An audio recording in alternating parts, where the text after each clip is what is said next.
किसी गांव में राधा और दीपक नाम के पति और पत्नी रहते थे। वह बहुत धनी और रईस थे।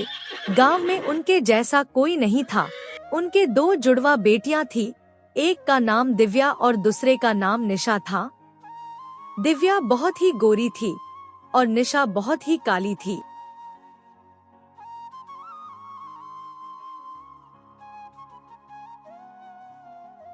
हम दोनों तो गोरे हैं, लेकिन यह तुम्हारी एक बेटी पता नहीं किस पर गई है।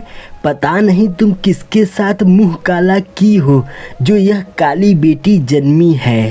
आप यह कैसी बातें कर रहे हो? आपको जरा भी अंदाजा है कि आपने मेरे बारे में क्या कहा है?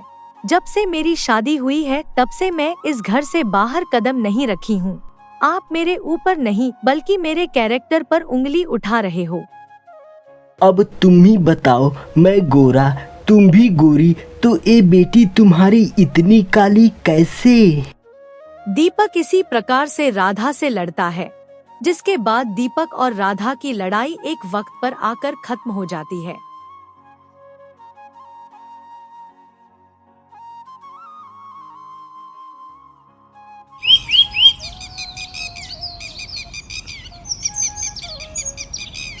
दोनों अपनी बेटी दिव्या से बहुत ही प्यार करते हैं और उसकी सारी ख्वाहिशें पूरी करते हैं। बचपन से ही दोनों के बीच यह भेदभाव चलता रहता है। पिताजी, आप मेरे लिए गुड़िया लेकर नहीं आए? मैंने कहा था ना, मेरी प्यारी वाली गुड़िया चाहिए। प्लीज आप लाकर दे दो ना। ओहो, मेरी गुड़िया को एक प्यारी सी गुड़िया चाहिए। कल ही मैं तुम्हारे लिए एक प्यारी सी गुड़िया लेकर आऊंगा, तुम चिंता मत करो। पिताजी, मुझको भी गुड़िया चाहिए। पैसा क्या पेड़ पर उगते हैं जो मैं तेरे लिए भी गुड़िया लाऊंगा? इस घर में रहने को मिल रहा है ना, इतना ही काफी है तुम्हारे लिए। इसी तरह राधा और दीपक दोनों बेचारी निशा पर ध्यान नहीं देते और उसका स्कूल तक छुड़वा देते हैं, जिसके चलते निशा केवल घर के काम करने में ही रह जाती है।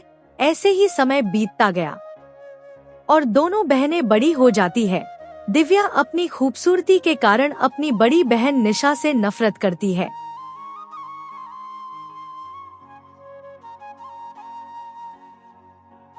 आज दिव्या अपने फ्रेंड की शादी में जाने के लिए तैयार हो रही होती है।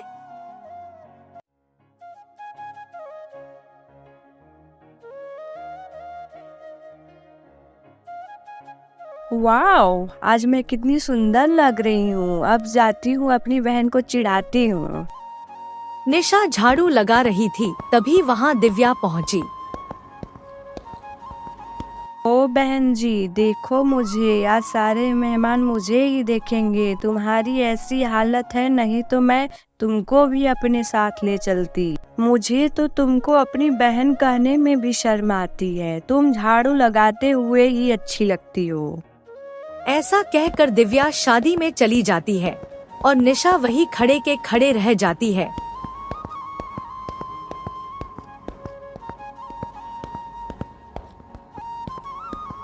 वह अपनी तकलीफ सुनाई भी तो किसको। इस प्रकार समय धीरे धीरे बीतता जाता है और दिव्या के शादी की बात चलने लगती है।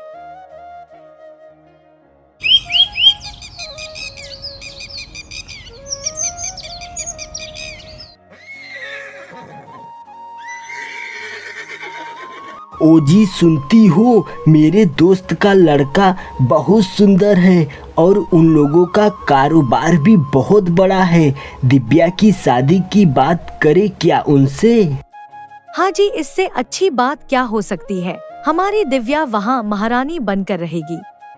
फिर रोहन और दिव्या की शादी बहुत ही धूमधाम के साथ हो जाती है।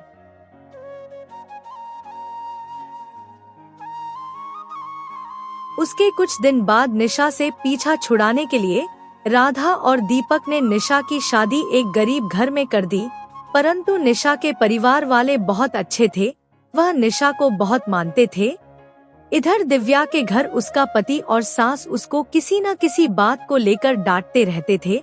एक दिन उसकी सास ने कहा, दिव्या, सुनती हो, मेरी लेट नाइट एक पार्टी है, मेरे लिए खाना नहीं बनाना, मैं बाहर ही खाना खा कर आऊंगी। यहाँ पर कैसे कैसे लोग रहते हैं, इतनी उम्र हो गई है उसके बावजूद इन लोगों की लेट नाइट पार्टी चल रही है। एक काम करती हूँ, घर पर कोई नहीं है, मैं रोहन को सरप्राइज दे देती हूँ। दिव्या हर प्रकार के खाने का व्यंजन बनाती है। जब रात में रोहन ऑफिस से घर आता है तब तुमने क्या नाटक लगा रखा है, सारा सामान बिखेर दिया। अपने तो सारा दिन घर में बैठना है। तुम तो सर दर्द की बीमारी हो और इतना सारा भोजन कौन खाएगा इतना सारा। दिव्या कमरे में जाकर रोने लगती है। उसके पास धन संपत्ति तो बहुत थी, परंतु उसको ससुराल के लोगों से प्यार नहीं मिलता था। एक दिन दिव्या ने सोचा, जरा मैं अपनी काली बहन को तो देखूं कि वह किस हाल में रह रही है। वह दिव्या के ससुराल पहुंच गई।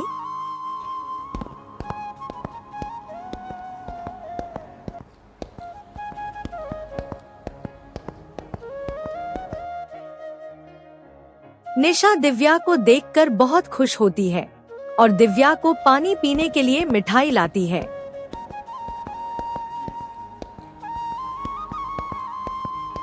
नाथ जी, यह सस्ती मिठाई कौन खाएगा, न जाने यह कितने दिनों से रखा होगा। हम तो केवल काजू की मिठाई खाते हैं। सुनती हो निशा, मेरे घर में नौकर चाकर लगे हैं, मुझे कोई भी काम नहीं करना पड़ता। सभी लोग मुझसे बहुत प्रेम करते हैं।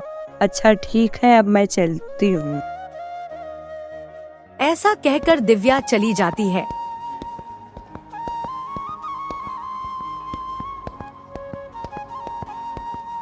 निशा ने सोचा कि हमको कुछ कामकाज करना ही होगा। सब हमारी गरीबी का मजाक बनाते हैं।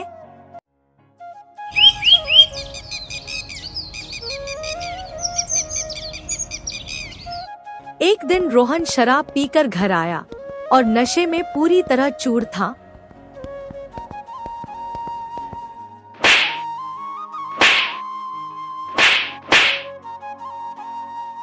दिव्या करे भी तो क्या करे, अंत में उसकी सासू माँ वहाँ जाकर उसकी जान बचाती है। दिव्या को अस्पताल ले जाना पड़ गया। अस्पताल में दिव्या के माता पिता दिव्या से मिलने आते हैं। दिव्या बेटी, अब कैसी हो, कैसा है दर्द? पापा, अब मैं उस नर्क जैसी घर में नहीं रहूंगी। वहाँ मुझसे कोई भी प्रेम नहीं करता। ठीक है बेटी, सब ठीक हो जाएगा।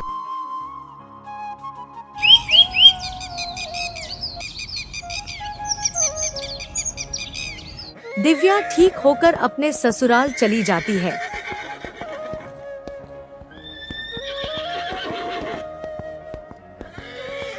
इस प्रकार दिन बीतता गया।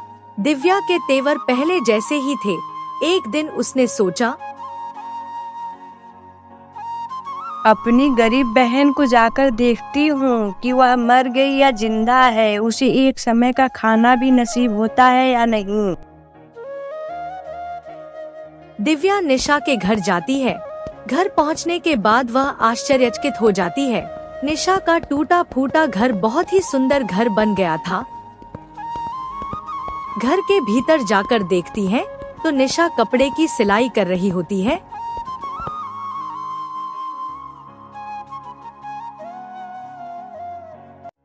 बहना, आओ बैठो। दिव्या उसके घर को आश्चर्य भरी नजरों से देख रही थी। मैं अपनी बहन को बहुत भला बुरा कहती थी। उसके परिवार वाले उसको कितना सम्मान पूर्वक रखे हैं। अब तो उसके पास ढेर सारा पैसा भी हो गया है। दिव्या को निशा के प्रति इसने बढ़ गया था। माफ कर दो बहन हमको, मैं तुमको इतना भला बुरा कहती थी। नहीं रे पगली, हम दोनों तो बहनें हैं।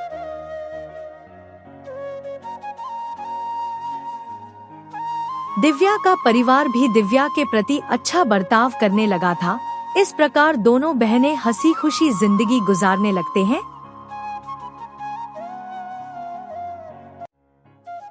आज आज हम आपको दिखाएंगे इस वीडियो में कि एक गरीब परिवार का लड़का कैसे बहुत सारी मेहनत और कठिनाइयों के बाद भी कैसे कामयाब बनता है। एक बार की बात है, रतनपुर गांव में श्याम नाम का एक आदमी रहता था। वह अपने पत्नी और एक बेटे के साथ रहता था। श्याम पूरे दिन गांव में घूम घूम कर फल बेचता था और जो कमाई होती थी उसी से अपना घर चलाता था। हम लोग रोहन को दूसरे स्कूल में डाल देते हैं। आप जितना भी कमाते हैं सब उसकी पढ़ाई में ही खर्च हो जाता है। नहीं भाग्यवान, तुम इतना चिंता क्यों करती हो? मेरा बेटा एक दिन बड़ा होकर बहुत बड़ा आदमी बनेगा, फिर हम लोगों का सभी दुख खत्म हो जाएगा। अभी तो वह छोटा है, किसी तरह चल जा रहा है। जब वह बड़ा हो जाएगा तो उसकी पढ़ाई में और पैसे चाहिए, तब हम लोग कहाँ से लाएंगे? तुम बस अपनी और अपने बेटे का अच्छे से ख्याल रखो, बाकी सब ठीक हो जाएगा।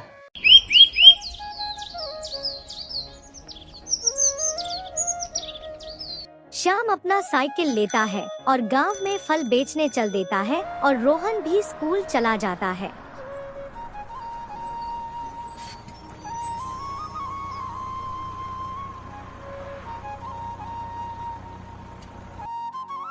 फल ले लो, मीठे मीठे ताजे ताजे फल ले लो। मीठे मीठे ताजे फल हैं, फल ले लो भाई साहब, फल ले लो। मीठे मीठे ताजे ताजे फल, मीठे मीठे ताजे फल हैं, फल ले लो भाई साहब, फल ले लो। मीठे मीठे ताजे ताजे फल। सेव कैसे दिए? बाबूजी सेव 110 रुपए किलो है। अरे इतना महंगा? मैं कल बाजार से 90 रुपए किलो लेकर आया था। तुम तो लूट रहे हो। नहीं बाबूजी, अभी सेव के दाम बहुत बढ़ गए हैं। नहीं नहीं, 90 में देना है तो दो, नहीं तो जाओ। अरे क्या हुआ मास्टर साहब, क्यों बेचारे पर गुस्सा कर रहे हैं? अरे बाजार में सेव 90 रुपए किलो है और ये जनाब 110 रुपए किलो दे रहे हैं। अरे मास्टर साहब, सरकार तो आपको पेंशन दे ही रही है, तो आप क्यों इतना चिंता कर रहे हैं? 20-25 रुपए के लिए बेचारे को परेशान कर रहे हैं। बेचारा इतनी धूप में फल बेच रहा है, थोड़ा उसका भी तो देखिए। हाँ हाँ ठीक है, 1 किलो दे दो। आपका बहुत बहुत धन्यवाद बाबूजी। फल ले लो, मीठे मीठे ताजे ताजे फल ले लो। फल ले लो, मीठे मीठे ताजे ताजे फल ले लो। शाम को फल बेचते बेचते दोपहर हो जाता है। श्याम एक पेड़ की छांव में आराम करने लगता है। तभी उसका दोस्त रामू भी वहाँ पर आ जाता है। और श्याम भाई, काम कैसा चल रहा है? सुना है इस समय तुम्हारा काम जोरों से चल रहा है। अरे नहीं रामू भाई, बस किसी तरह घर का खर्चा चल जाता है। अरे जब इतनी ही परेशानी है तो अपने बेटे को किसी छोटे स्कूल में क्यों नहीं डाल देते? अरे नहीं भाई नहीं, बेटे से तो बहुत उम्मीद है, वही तो हमारा भविष्य है, उसे बहुत बड़ा आदमी बनाना है। देखो श्याम भैया, छोटी मुंह बड़ी बात, आजकल के बच्चे कहाँ ठीक से पढ़ाई करते हैं। रोहन को थोड़ा संभाल के रखिएगा। अरे हुर हुर, अरे भाग भाग भाग यहाँ से। चलो शाम हो गई है, थोड़ा और गांव में घूमकर घर चलते हैं। दोनों फिर अपने अपने काम पर निकल जाते हैं। जब शाम को श्याम घर वापस आता है तब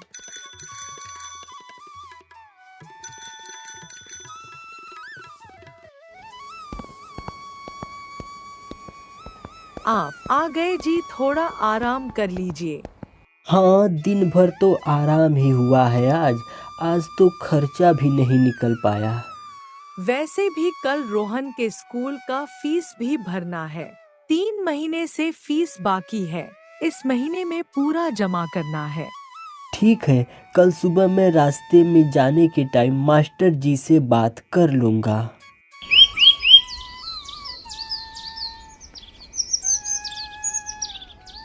सुबह होते ही रोहन तैयार होकर अपने स्कूल के लिए निकल जाता है।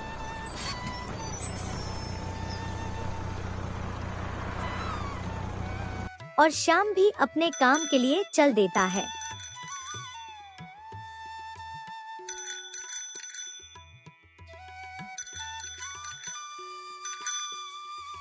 श्याम को फल बेचते बेचते दोपहर हो जाता है। श्याम एक पेड़ की छांव में आराम। मास्टर जी, और रोहन की फीस के बारे में कुछ बात करनी थी आपसे।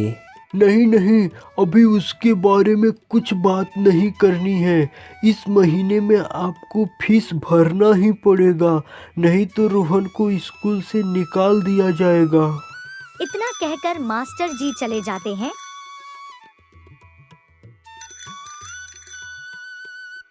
फल ले लो, मीठे मीठे ताजे ताजे फल ले लो।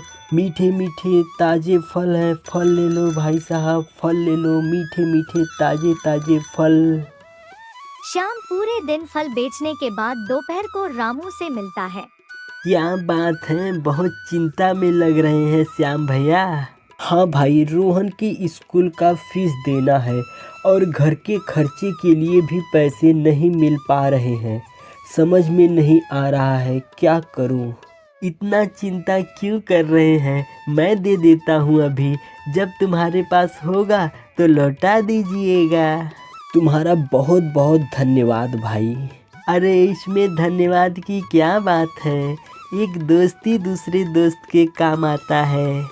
रामू से उधार पैसे लेकर श्याम रोहन के स्कूल का फीस भर देता है और घर के लिए भी कुछ सामान लाता है।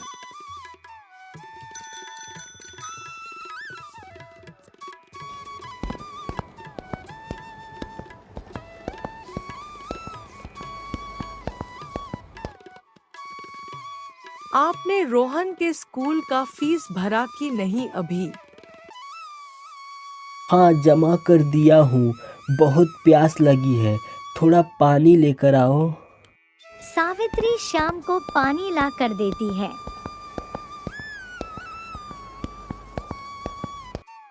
श्याम पानी पीता है और बोलता है, पता नहीं और कितने दिन संभालना पड़ेगा ये सब। भगवान पर भरोसा रखिए, सब ठीक हो जाएगा।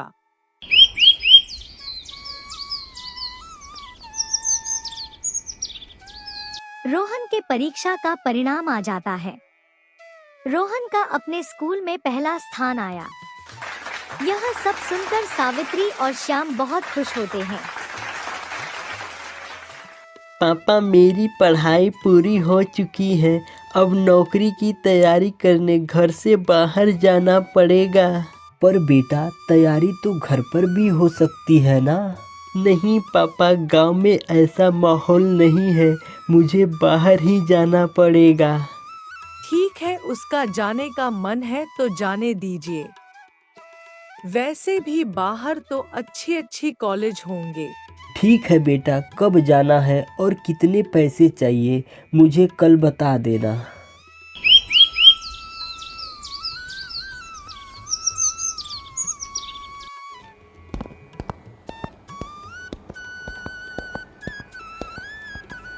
पापा, मुझे अगले महीने जाना है और 20,000 रुपये लगेंगे। ठीक है बेटा, मैं पैसों का जुगाड़ करता हूँ, तुम जाने की तैयारी करो।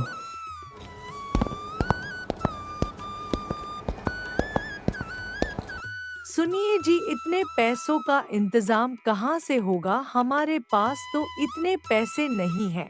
कुछ समझ नहीं आ रहा है, कुछ सोचता हूँ। आप गुस्सा ना करो तो मैं एक उपाय बताऊं। हाँ बताओ, क्या उपाय है?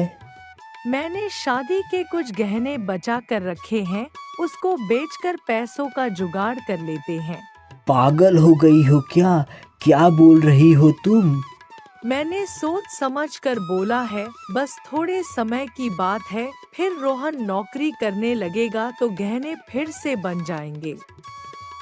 अपने पास इसके अलावा और कोई रास्ता नहीं है।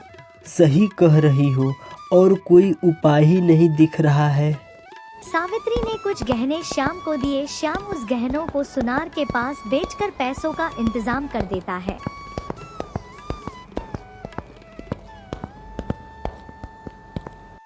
फिर रोहन नौकरी की तैयारी करने शहर चला जाता है।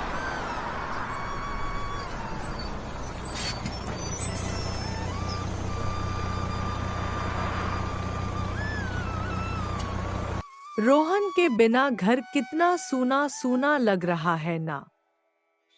पहली बार वो घर से बाहर गया है, इसलिए उसकी चिंता हो रही है।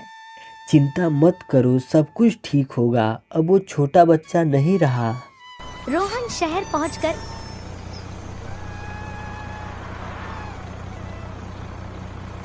एक कोचिंग में तैयारी शुरू कर देता है और बहुत मेहनत से पढ़ाई करता है।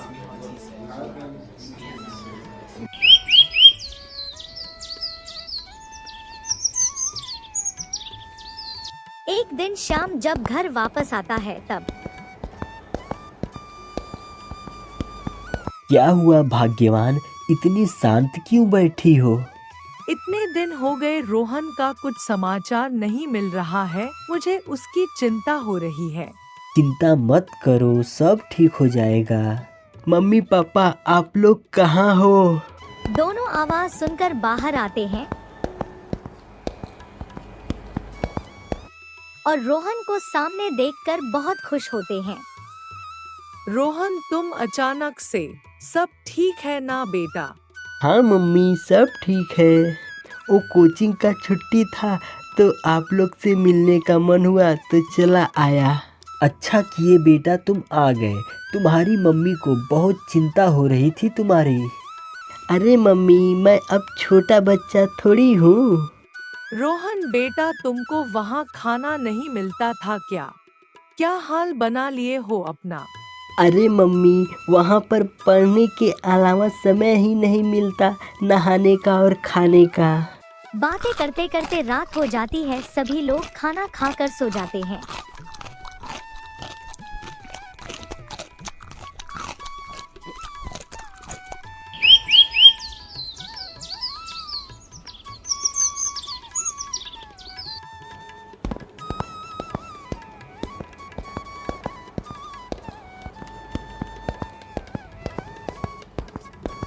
मुझे कल सुबह ही जाना होगा, कल से कोचिंग शुरू हो जाएगा मेरा। ठीक है बेटा, और पढ़ाई कैसी चल रही है तुम्हारी? हाँ पापा, पढ़ाई ठीक चल रही है, बस कुछ पैसे चाहिए थे। ठीक है, मैं कल सुबह व्यवस्था कर देता हूँ। फिर शाम अपने काम पर निकल जाता है।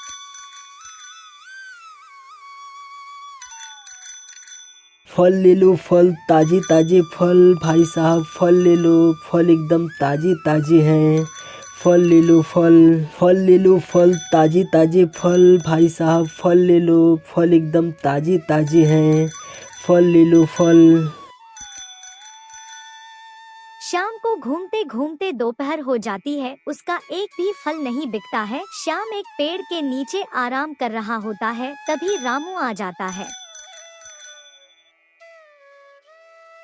अरे सुना है तुम्हारा बेटा आया है, कैसी चल रही है उसकी पढ़ाई? हाँ, उसकी पढ़ाई तो ठीक चल रही है, बस उसको थोड़े पैसों की ज़रूरत है।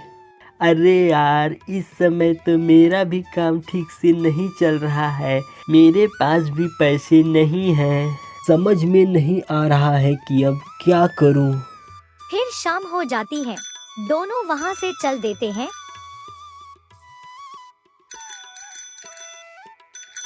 घर पहुँचने के बाद श्याम, रोहन कहाँ है? वह अपने दोस्त के घर पर गया है। क्या हुआ, पैसों का इंतजाम हुआ? नहीं, अभी तक तो नहीं हुआ, समझ ही नहीं आ रहा है कि क्या करूं। यह वीडियो अच्छा लगा तो सब्सक्राइब जरूर करें और जल्द ही भाग 2 लेकर आएंगे।